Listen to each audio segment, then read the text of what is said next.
Right right Gaurav Satish గారు join అయ్యారు కాంగ్రెస్ నుంచి. రైట్ రైట్ మనోజ్ గారు గుడ్ మార్నింగ్. గుడ్ మార్నింగ్ అన్న. సో ఏం చెప్తారు, కొత్త పార్టీ పెట్టబోతున్నారు, ఎందుకు బయటికి రావాల్సి వచ్చింది బీఆర్ఎస్ పార్టీ నుంచి, ఎందుకు కొత్త పార్టీ పెట్టే ఆలోచన చేస్తున్నారు? అంటే కాంగ్రెస్ కి బి టీమ్ గా మీ పార్టీ పనిచేయబోతుందనే విమర్శలకు మీరు ఇచ్చే సమాధానం? ముందుగా మీకు ప్యానెల్ మెంబర్స్ కి అలాగే తెలంగాణ ప్రజలకి గుడ్ మార్నింగ్, నమస్కారం. ఈ రోజు పార్టీ పెట్టడానికి గల కారణాలు కవితక్క గారు గత కొద్ది నెలలుగా వివరిస్తూనే వచ్చినాం మేము. ఈ బీఆర్ఎస్ పార్టీలో ఏదైతే మహిళలకి అలాగే ప్రశ్నించే వాళ్ళని ఎక్కడైతే అక్కడ బయటికి పంపించడము, అనగదొక్కడము, మహిళలకు ప్రాధాన్యత ఇవ్వకపోవడము, ఈ 19 సంవత్సరాలు తను పనిచేస్తే అన్న మాట్లాడిన 3 క్వశ్చన్లకి నేను ఫస్ట్ ఆన్సర్ చేసిన తర్వాత సబ్జెక్ట్ కి వెళ్తాను. రేవంత్ రెడ్డి డైరెక్షన్ అన్నారు. రేవంత్ రెడ్డి డైరెక్షన్ కాదు, కవితక్క గారికి 2006 లో రాజకీయాలలోకి వచ్చినప్పుడే కేసీఆర్ డైరెక్షన్ లోనే అక్క నడవలేదు. తనకంటూ ఒక జెండాని, ఒక ఎజెండాని, ఏది కావాలి ఈ తెలంగాణ ప్రజలకి అని చెప్పి తన ఆలోచనని జయశంకర్ సార్ స్ఫూర్తితోని అప్పుడే తెలంగాణ జాగృతి స్థాపించి ముందుకెళ్లిన ఒక మహిళా నాయకురాలు, గొప్ప నాయకురాలు ఆమె. కాబట్టి ఆమె వెనకాల ఎవరు ఉండే అంత సీన్ లేదు, ఎవరికి అంత సీన్ లేదు. ఫస్ట్ కవితక్క గారిని నడిపించే అంత సీన్ ఎవరికి లేదు, కేసీఆర్ గారికే లేదు. ఇక వీళ్ళంత ఎంత. తర్వాత అసలు పార్టీకి మేమేం చేయలేదు అన్నారు. ఈ తెలంగాణ జాగృతి 2007 లో స్థాపించినాం, 2006 లో కవితక్క గారు రాజకీయాలలోకి వచ్చింది. అప్పటి నుండి ఇప్పటి వరకు కవితక్క గారు ఈ పార్టీకి చేసింది తన రక్తం, తన చెమట, తన కష్టం, తన జీవితం మొత్తం ఈ పార్టీ నిర్మాణంలో ఉంది. కానీ ఇప్పుడు వాళ్ళు ఏది లేదని అంటున్నారు.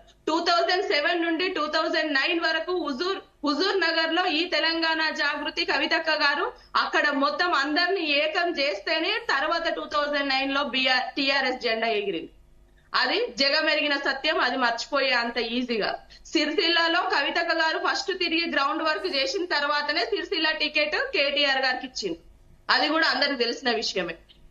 అదే కరీంనగర్ లో ఉప ఎన్నిక బై ఎలక్షన్స్ ఏవైతే వచ్చినాయో అప్పుడు కేసీఆర్ గారిని గెలిపించుకోవడం కోసం కరీంనగర్ ప్రతి గడప తిరిగింది కవితక్క గారు. ఇప్పటికెళ్ళి అడిగినా కూడా ఉద్యమకారులని ఇప్పుడు బీఆర్ఎస్ లో ఉన్న కరుడు కట్టిన కార్యకర్తలు ఎవరైతే ఉద్యమకారులు ఉన్నారో వాళ్ళని అడిగినా చెప్తారు కవితక్క గారు ఎక్కడెక్కడికి స్కూటీల మీద ఎండనక వాననక ఎట్లా తిరిగినరు అనేది చెప్తారు.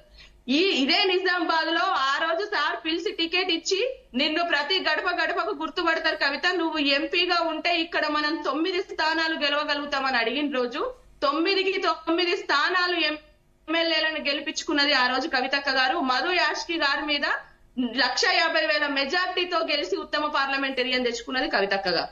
ఇవన్నీ కూడా టిఆర్ఎస్ కి ఇంత చేస్తే వీళ్ళు టిఆర్ఎస్ కి ఏం చేయలేదని ఈ రోజు మాట్లాడతారు.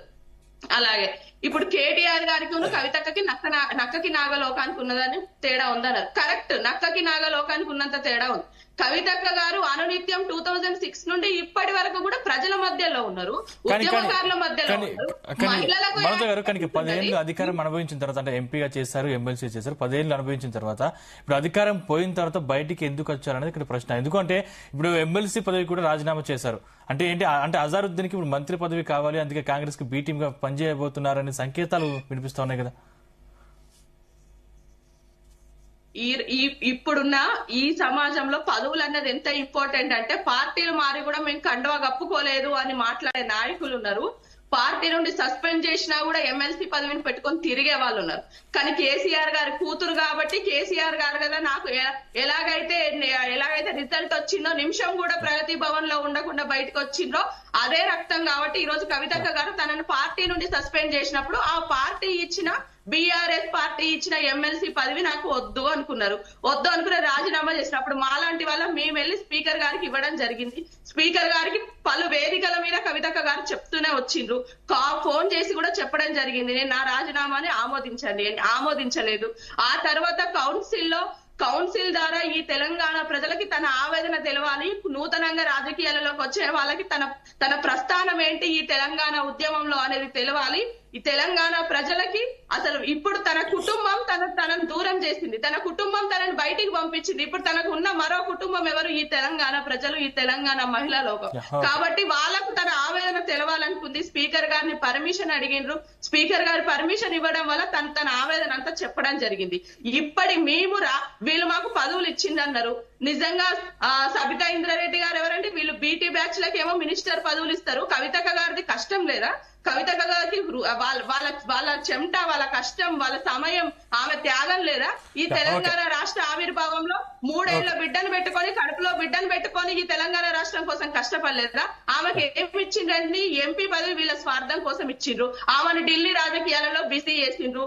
ఓన్లీ నిజామాబాద్ వరకే పరిమితం చేసిండ్రు. ఆమె చేసిన బతుకమ్మను కూడా బతుకమ్మ చెయ్యొద్దు అని వీళ్ళు కండిషన్లు పెట్టిండ్రు. ఆ తర్వాత ఉత్తమ పార్లమెంటరియన్ తెచ్చుకుంది. ప్రతి విషయాన్ని కూడా కేసీఆర్ వీళ్ళు ఎంపీగా ఓడగొట్టిండ్రు. ఈ ఎంపీగా ఓడగొట్టిన తర్వాత ఎంపీ నియోజకవర్గానికి ఇన్ఛార్జ్ ఇవ్వమంటే ఇవ్వకుండా ఎమ్మెల్సీ ఇచ్చి అక్కడ బదనామా చేసిండ్రు. వీళ్ళు ఏం చేసిండ్రు? కవితక్క గారికి అడుగడుగున కుట్రల్లో, ఇప్పుడు అన్ననే చెప్పిండు బీఆర్ఎస్ లో లేదు, తన సొంత ఇది పెట్టుకుందని. అదే వీళ్ళంతా కుట్రలు చేసి తనను బీఆర్ఎస్ లో ఎరగకుండా చేసిండ్రు. బీఆర్ఎస్ లో తనకి కనీసం ఒక ప్రాతినిధ్యం ఏ దానికి ఇవ్వకుండా నిజామాబాద్ కే పరిమితం చేసిండ్రు వీళ్ళు. Okay, right right. వెంకటరెడ్డి గారు గుడ్ మార్నింగ్. గుడ్ మార్నింగ్ అండి. ఏం జరుగుతుంది తెలంగాణ పాలిటిక్స్ లో? అంటే ఎంత సీనియర్ అని చూస్తే మీకు ఏమనిపిస్తుంది? ఇది బేసిక్ గా ఇప్పుడు కవిత గారు, అందరికి నమస్కారం. బేసిక్ గా కవిత గారు పార్టీ పెట్టడం, రావటం, రేపు పార్టీని నడిపించడం అనేది పెద్ద బాధ్యత చెప్పాలంటే.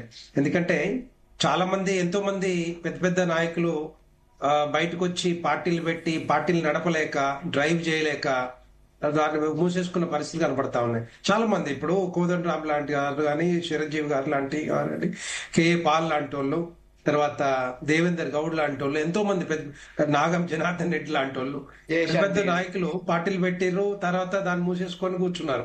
అంటే నేనేమంటున్నా, పార్టీ పెట్టడం ఎవరికైనా ప్రజాస్వామ్యం ఇచ్చిన హక్కు, రాజ్యాంగ హక్కు. ఎవరైనా పెట్టొచ్చు, ఎవరైనా నడిపించచ్చు. కానీ నడిపించడం అనేది చాలా పెద్ద బాధ్యత. ఎందుకంటే అంత ఈజీ కాదు. అంతకుముందు అంటే కేసీఆర్ గారు పార్టీ పెట్టిర్రు, తెలంగాణ వాదాన్ని ముందు తెచ్చుకున్నారు. సరే, తెలంగాణ రాష్ట్రం కావాలని చెప్పి ఆలోచనతోటి ఒక ట్యాగ్ లైన్ పెట్టుకున్నాం, నీళ్లు, నిధులు, ఉద్యోగాలు. పార్టీలకు అతీతంగా ప్రజలకు అన్ని అన్ని అన్ని రకాలుగా అందరూ కూడా కలిసి వచ్చారు. అన్ని పార్టీలు కూడా కలిసి వచ్చినాయి. తెలంగాణ రాష్ట్రం సాధించుకున్నాం.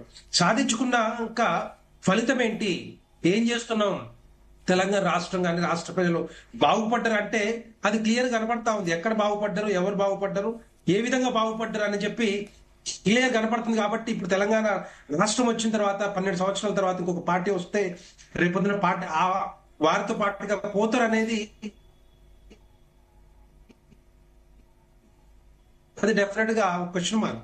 అది భారతీయ మురిగేది లేదు, వచ్చేది లేదు, పోయేది లేదు. ఎందుకంటే చాలా పార్టీలు చూసాము.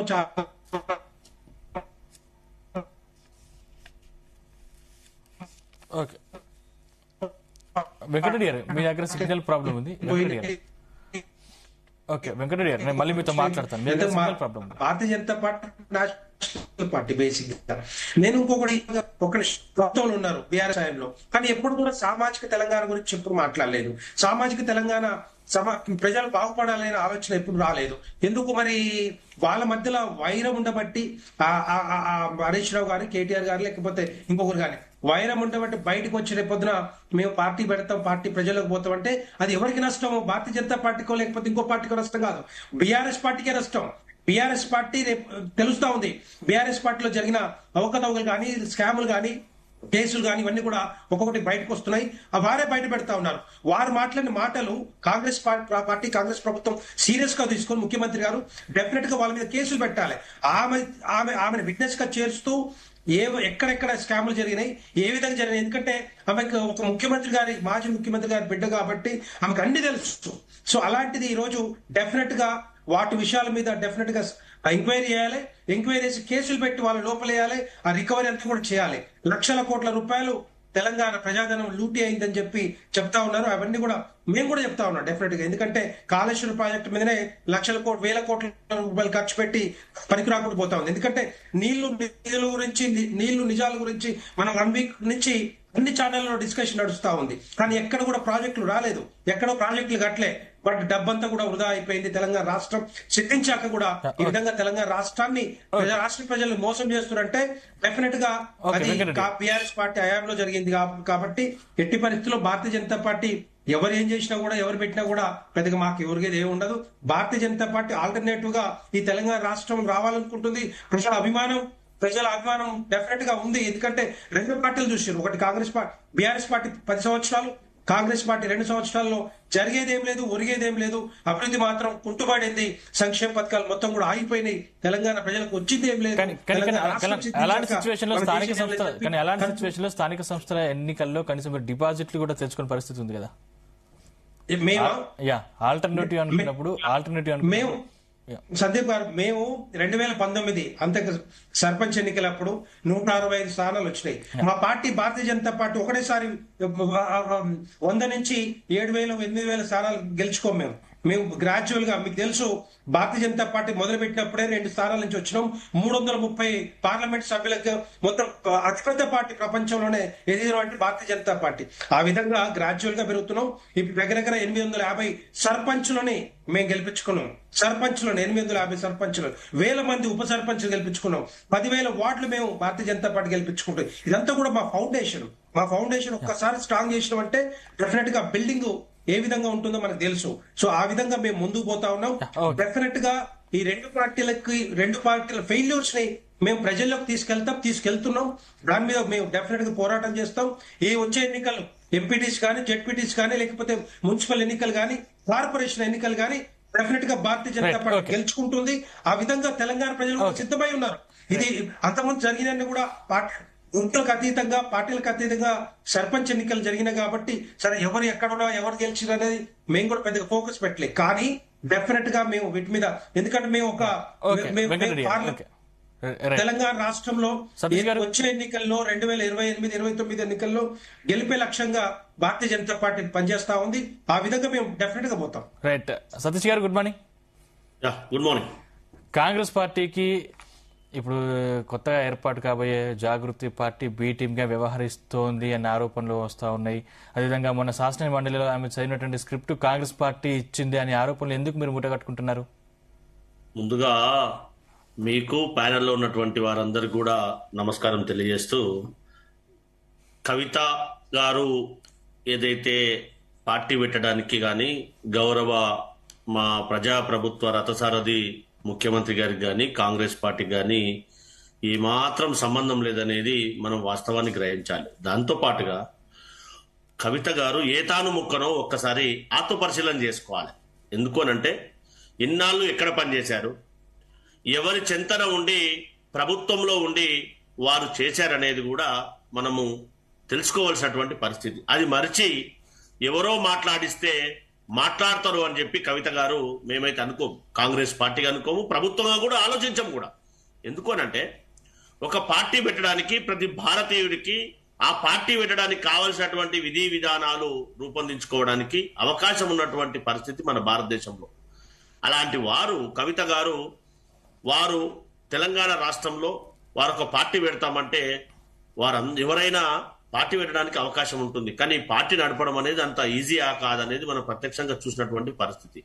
సరే, అది ఏ పార్టీకి నష్టమా, ఏ విధంగా నష్టమా అనేది ప్రజలు నిర్ణయిస్తారు, సమయం నిర్ణయిస్తాం అనేది వాస్తవ పరిస్థితి. కానీ కాంగ్రెస్ పార్టీకి కానీ, మా ముఖ్యమంత్రి గారికి కానీ, మా ఉప ముఖ్యమంత్రికి కానీ, కాంగ్రెస్ పార్టీలో ఉన్నటువంటి ఏ నాయకునికి కూడా ఇసుమంతా కూడా సంబంధం లేనటువంటి విషయం. దాంతో పాటుగా వారు ఏదైతే 9.5 సంవత్సరాలు అధికారంలో ఉన్నప్పుడు టిఆర్ఎస్ బిఆర్ఎస్ పార్టీ చేసినటువంటి ఏదైతే ఆర్థిక విధమైనటువంటి ఏవైతే దోపిడీ విధానాల నిర్ణయాలు కానీ, దాంతో పాటు ప్రాజెక్టుల విషయంలో నిర్ణయాలు కానీ, దాంతో పాటుగా వారు చేసినటువంటి అవినీతి విషయంలో వారు మాట్లాడుతున్నటువంటి మాటలకు గౌరవ మాజీ ముఖ్యమంత్రి గారు కానీ, గౌరవ ఆ స్థానంలో ఉన్నటువంటి వర్కింగ్ ప్రెసిడెంట్ కానీ, మాజీ ఇరిగేషన్ శాఖ మంత్రి గారు కానీ ఇప్పటి వరకు సమాధానం చెప్పకపోవడం ఈ సమాజం అంతా ఎదురు చూస్తా ఉంది. ఎందుకు సమాధానం చెప్పడం లేదు, ఈ జరిగినటువంటి చర్యను ఎందుకు వారు ఖండించట్లేదో కూడా మనం అందరం కూడా ఆలోచించవలసినటువంటి పరిస్థితి. సరే, ఆ వాస్తవ పరిస్థితి ఎందుకు వచ్చింది, ఏడ తేడా కొట్టింది, వాళ్ళ ఫ్యామిలీలో ఏం జరిగిందో వాళ్ళ పర్సనల్ పరిస్థితి అయితే, కానీ సమాధానం చెప్పాల్సినటువంటి బాధ్యత మాజీ ముఖ్యమంత్రి గారి పైన